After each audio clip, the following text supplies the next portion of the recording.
We're on the sixth decision for success.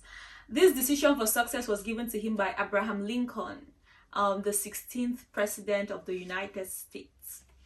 And the sixth decision for success is, I will greet this day with a forgiving spirit. For too long, every ounce of forgiveness I owned was locked away, hidden from view, waiting for me to bestow its precious presence upon some worthy person. Alas, I found most people to be singularly unworthy of my valuable forgiveness. And since they never asked for any, I kept it all for myself. Now the forgiveness that I hoarded has sprouted inside my heart like a crippled seed yielding bitter fruit. No more. At this moment, my life has taken on new hope and assurance. Of all the world's population, I am one of the few possessors of the secret of dissipating anger and resentment. I now understand that forgiveness has value only when it is given away. By the simple act of granting forgiveness, I release the demons of the past, about which I can do nothing, and I create in myself a new heart, a new beginning. I will greet this day with a forgiving spirit. I will forgive even those who do not ask for forgiveness. Many are the times when I have seethed in anger at a word or deed thrown in my life by an unthinking or uncaring person. I have wasted valuable hours imagining revenge or confrontation. Now I see the truth revealed about this psychological rock inside my shoe. The rage I nurture is often one-sided, for my offender seldom gives thought to his offense. I will now and forevermore silently offer my forgiveness, even to those who do not see that they need it. By the act of forgiving, I am no longer consumed by unproductive thoughts. I give up my bitterness. I am content in my soul and effective again with my fellow man. I will greet this day with a forgiving spirit. I will forgive those who criticize me unjustly. Knowing that slavery in any form is wrong, I also know that the person who lives a life according to the opinion of others is a slave. I am not a slave. I have chosen my counsel. I know the difference between right and wrong. I know what is best for the future of my family. And neither misguided opinion nor unjust criticism will alter my course. Those who are critical of my goals and dreams simply do not understand the higher purpose to which I have been called. Therefore, their scorn does not affect my attitude or action. I forgive their lack of vision, and I forge ahead. I now know that criticism is part of the price paid for leaping past mediocrity. I will greet this day with a forgiving spirit. I will forgive myself. For many years, my greatest enemy has been myself. Every mistake, every miscalculation, every stumble I made has been replayed again and again in my mind. Every broken promise, every day wasted, every goal not reached has compounded to the disgust. I feel for the lack of achievement in my life. My dismay has developed a paralyzing grip. When I disappoint myself, I respond with inaction and become more disappointed. I realize today that it is impossible to fight an army living in my head. By forgiving myself, I erase the doubts and fears and frustrations that have kept my past in the present. From this day forward, my history ceases to control my destiny. I have forgiven myself. My life has just begun. I will forgive even those who do not ask for forgiveness. I will forgive those who criticize me unjustly. I will forgive myself. I will greet this day with a forgiving spirit.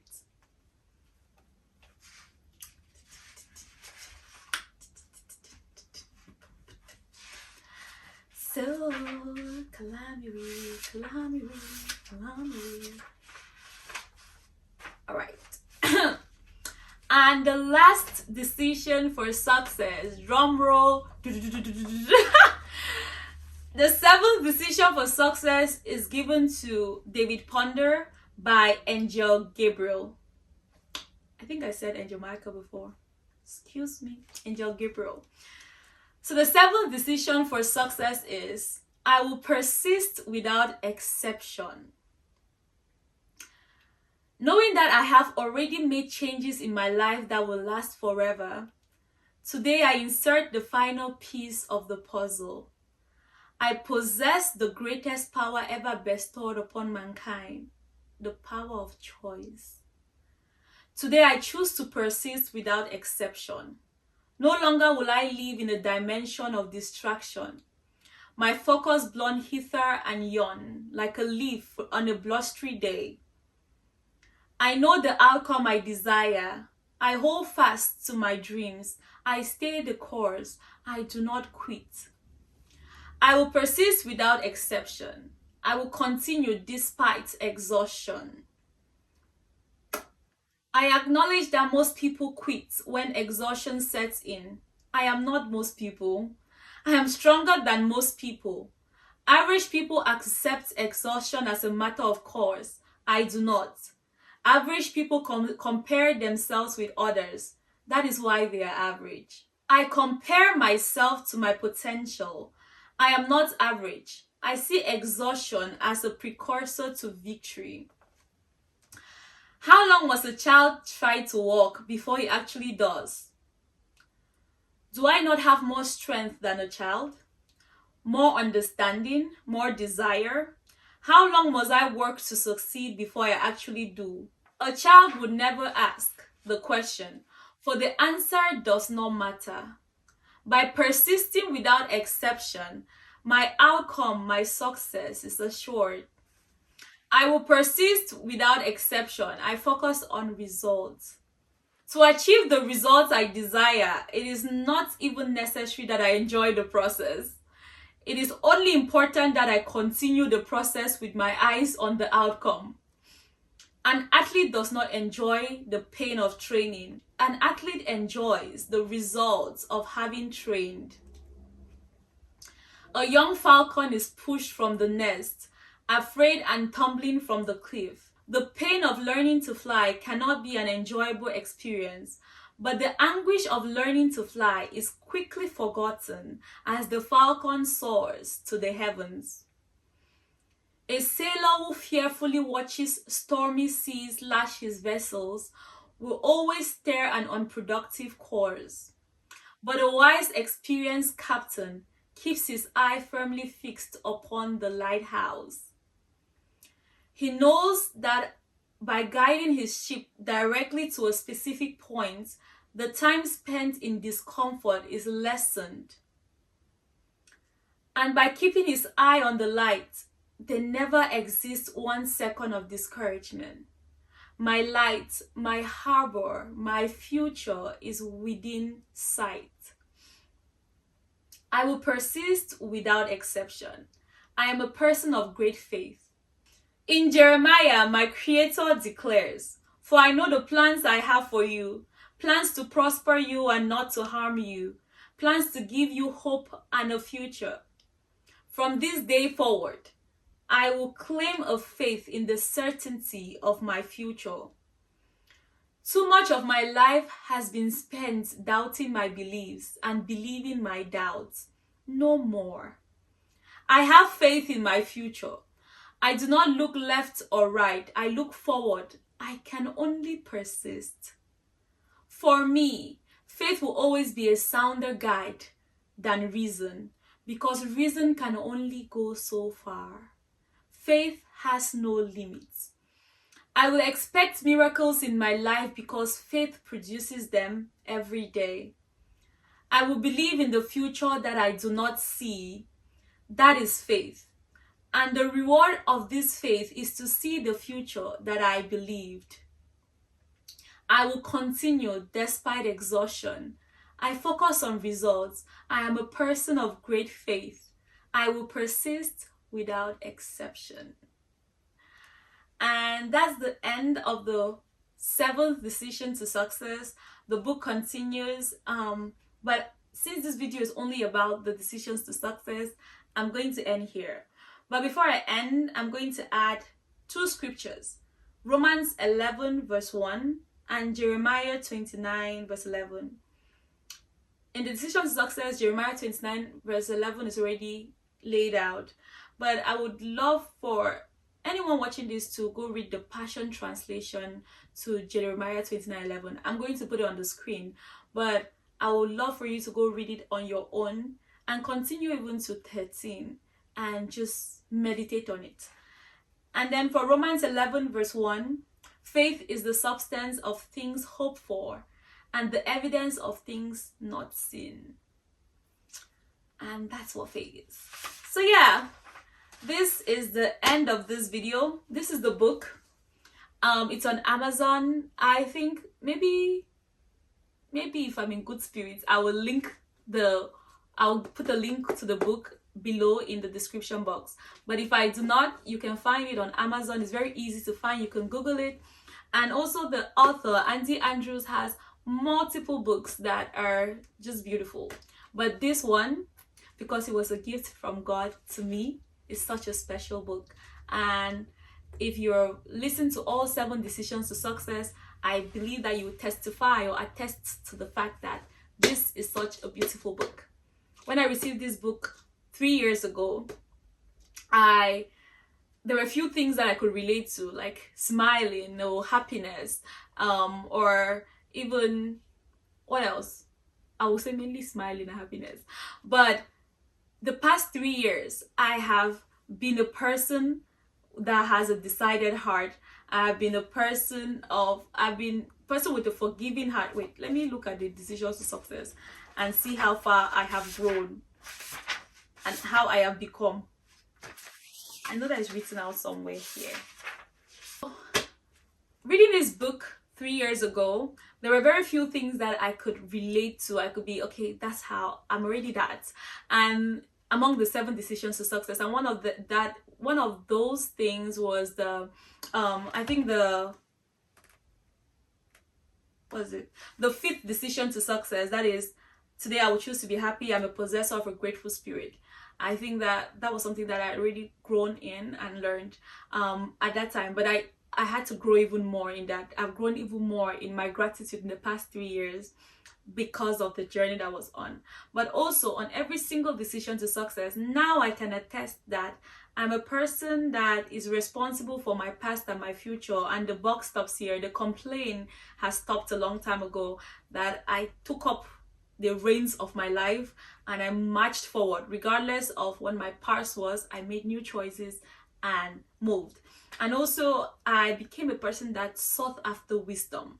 And even in James chapter 1, I think I'll put it on the screen, that talks about anyone that lacks wisdom should ask God, this generous Father that is going to give everyone without finding faults. But if you ask, you're supposed to stay with a decided heart and not going to and fro. So I became a person that sought after wisdom, that sought not only after wisdom, but sought after God. And I truly believe, and this is where I stand, and I will stand for all of my life, that there is no wisdom without God. And so the wisdom is the Bible. And so yeah, I became a person that sought wisdom and a servant to others, because that's what this past 2-3 years has been, me going from home to serve for the glory of God. So, and I also became a person of action, and I seized every moment and I chose now. Regardless of everything that was happening, I chose each time. I seized the moment and entered the flight. Even if I did not know where this flight is going to lead me to, or what I was going to experience in the state or in the house I was going to, I decided I seized my destiny, and I decided to be a person of action, and I stayed the course. And also I have a decided heart. My destiny is assured. It's kind of really linked to being a person of action, because I decided that I was going to follow Jesus. If I die on this mountain, I die. I perish here, I perish. And my destiny is assured. You know, victory was already assured from the get-go. Everything, God is Alpha and Omega. He says the end of a thing from the beginning. And even when he gives us visions, he will give us visions of the end of a thing. Sometimes when you're going through the process, like, yeah, this doesn't look like what God promised. But that's the reigning theme throughout the Bible. Abraham was promised a son, but 25 years before he got that son, the process did not look like the promise. The children of Israel were taken from Egypt. The end goal was the promised land, but they had to go through the wilderness. And because of their unbelief, a large majority of them did not enter the promised land. And reigning team, Joseph was shown that he was going to be a leader, and his brothers and his family was going to bow to him. But the process was 13 years, you know, in prison. And who again? It's a reigning theme throughout scripture. Jesus Christ, even, he came to this world. He came for us to be saved, and also, you know, for the world to know him and serve him. But he had to go through a process, you know, throughout. Died at 33. The process was not the promise. So if you already know, because again, God declares the end of a thing from the beginning, that your destiny is assured, you would persist. You'll be a person of decided heart and keep on that path regardless of what it looks like. So yeah, that's who I became. I'm not saying that's who I was, it's who I became this past years. And then the fifth decision today, I would choose to be happy. I'm a possessor of a grateful spirit. Before, my happiness or my joy was very conditional. Like, if things are good, I'm happy.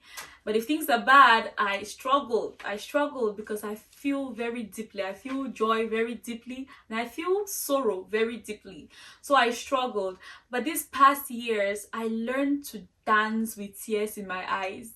I learned to sing until I felt the spirit of singing. I learned to rejoice, you know, be happy regardless of where I was, what I was doing, how I was doing, no matter the thing. Because even physically, I was in so much pain. There were different forms of sickness that I went through, but I danced through it. I walked around buildings and just sang and danced until the joy actually filled my soul. So even this, I would choose to be happy, is not just a circumstantial happiness. It is a regardless of where I am, my joy will flow. So yeah, and then that's who I became. And the sixth decision to success, I will greet this day with a forgiving spirit. I will forgive myself. I always, throughout my life, I was my greatest critic. I kept myself in a box. No, you cannot do this. You know, you made this mistake. Da da da da da. I would have images play in my mind of mistakes that I made that would keep me stuck. And because it was hard for me to forgive myself, it was hard for me to forgive others. So no matter what I said, I was forgiving people because I knew the how do I call this thing? I knew the standard that I held myself on. That's the same standard I held people to. The standard I held myself to is the same standard I held people to. And so most times people disappointed me, and there was the resentment that, you know, yes, I forgive them, but it was building until the cup will explode and overflow. So learning to forgive myself for the little and the big things, and accepting that I am only a human being. And I did not know better. Now that I know better, I will do better. But then I didn't know better. So I can forgive myself. And because I could forgive myself, I could now forgive others. I could see their humanness and extend grace, the same grace that I expect God to extend to me. That's the person that I became. The seventh decision to success, I will persist without exception. I am a person of great faith. And this was the theme of these past years, because every single time my reasoning was quit. Realistically, nothing made sense. Realistically, I could not see how this process could turn for good. So there were times that I just wanted to quit. There were times that I was at a point where it was better for me to quit. It made more sense for me to quit, but I chose to persist. I said, on this mountain I will die. On the mountain that Jesus Christ is Lord of this world, is Lord of my life. He is my Savior and my salvation. He's my helper and my help. He's my rescuer and my rescue. On this mountain, until I fully experience this God of my salvation, I will not give up. On this mountain, I will die, and I will die believing that God is the creator of heaven and earth, and Jesus Christ is the Savior of all mankind. So, thank you very much for watching this video. I pray and hope that one of these decisions to success, or all of these decisions to success, imparts your life in some kind of way, and you try, or you start, or you start seeing yourself in the light of being a forgiving person, being a decided person, being a grateful person, being all of these things, and even so much more. So on that note, I'm going to end this video, and I pray you have a blessed rest of your week wherever you are. Bye. Love you. To know you, dear God, is heaven on earth, heaven on earth, heaven, heaven on earth.